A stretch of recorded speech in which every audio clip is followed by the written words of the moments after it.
Vincent Cassel is the best French actor alive today. That's a fact I've come to realize with every time I see him in film. The man is not only a skilled character actor, but he has proven to be an excellent leading actor, able to hold a movie on his shoulders as he barrels through it all with zeal and charisma. Who better to play Jacques Mesrine? Mesrine was an infamous figure in criminal history. A veteran of the French wars with Algeria in the 1950s, Jacques Mesrine rose up in the criminal world as a man of respect and power.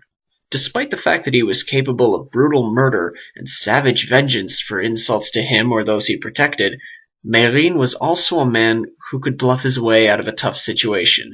He was able to put on the role of a charming character to hide his dark nature.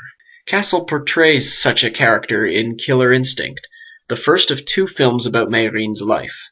The films have been funded by producers in both France and Quebec, ironically the places that Mesrine was most active. Despite his acclaimed performances in the past, Vincent Cassel has never been better than this performance. The film is about Mesrine's early life, from his return from the Algerian War all the way up to his escapades in Quebec. If this film is to be believed, he was a truly savage criminal, and yet at the same time a very fascinating character. Mesrine joins an old friend, Paul, in the beginning of the film, to work for a crime boss named Guido. Guido was a former military man too, and he understands Mesrine on a level that most don't. Consider their first meeting together. Watch their faces and the way they behave towards each other. It's an excellent scene that demonstrates both men's acting abilities. The two men become close friends despite the tensions between Mesrine and his personal life. The regular ladies' man, we watch as he seduces a young Spanish girl and eventually marries her after impregnating her. Does he love her? Or is he simply feeding his ego by being able to charm this girl to be with him? Napoleon once said that man is driven by two things, fear and self-interest. Mesrine is not a man of fear. He has a dangerous temper and a fluctuated sense of pride in himself and his abilities. He despises his father, calling him weak and spineless. He has a very strict rules about how people need to talk to him or how people need to treat him. He loves his wife, and a very brilliant paradox in the film comes when he shoots a man's knees apart for being too disrespectful, and then in the very next scene he's in the hospital room, pacing across the floor, worrying over his wife's giving birth for the first time. This is no stereotypical psychopath. This is a man with emotions as well as a savage bloodlust.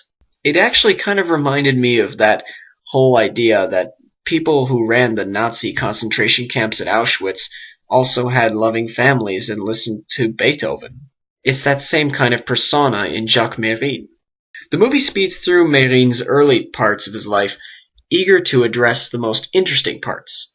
His 3 children are born, appear in a few scenes, and then are left on the wayside while their father moves on to a full-time life of crime.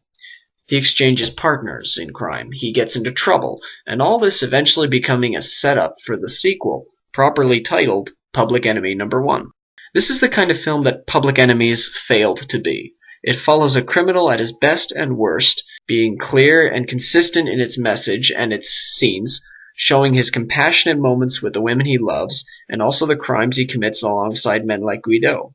And this is only half the story. The rest of the story comes up later in the second film, which I have yet to see. Mesrine's love interests are played by Cécile de France and Elena Anaya, both giving very contrasting performances, as one of them represents the softer side of Mesrine's personality, and the other one was Bonnie to his Clyde. Roy Dupuis plays Jean-Paul Mercier, one of Mesrine's allies later in the film. And Guido is played brilliantly by that French legend Gérard Depardieu. Cassel and Depardieu are a wonderful pairing. It's fascinating to watch these two on screen together, including one very tense car ride involving them telling Arab jokes to an Arab gangster's face, and the subsequent results. Clearly the director has much to say about this man, who at one point seems a blend between Mickey Knox, John Dillinger, and Clyde Barrow.